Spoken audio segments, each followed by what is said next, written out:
Ricordo che ho aiutato tutta la notte qui che lavorava, sempre dopo che era alluvione.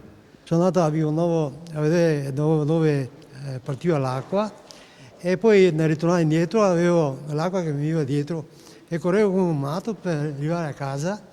È una brutta esperienza è stata. Nel municipio di Ponte San Nicolò non c'è un cittadino che entri senza fermarsi a guardare le immagini dell'alluvione del 66, la mostra itinerante che si è fermata proprio qui nel giorno del 6° anniversario di un'altra alluvione, quella ben più vicina nei ricordi dei padovani. Alla reception il signor Luigi Taschina ci mostra con orgoglio i suoi dipinti dell'alluvione del 2010 appesi in entrata per non dimenticare. A 6 anni di distanza il primo cittadino di Ponte San Nicolò denuncia l'assenza della regione nei comuni colpiti dall'alluvione. Manca che ogni anno venga fatta la manutenzione ordinaria, quindi un lavoro che deve essere fatto tutti gli anni in maniera continuativa senza perdere anni inutilmente.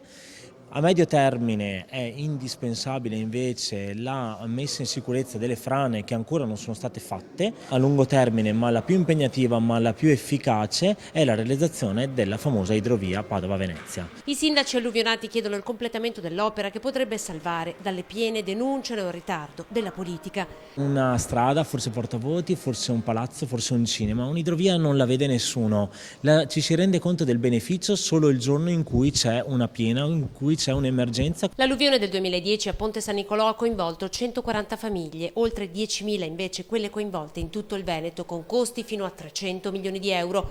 Completare l'idrovia costerebbe 400 milioni di euro. Io chiedo al governatore Zaia, all'assessore Bottacin, a tutta la giunta di mettere le risorse, di chiedere le risorse allo Stato e all'Europa per realizzare questa grande opera.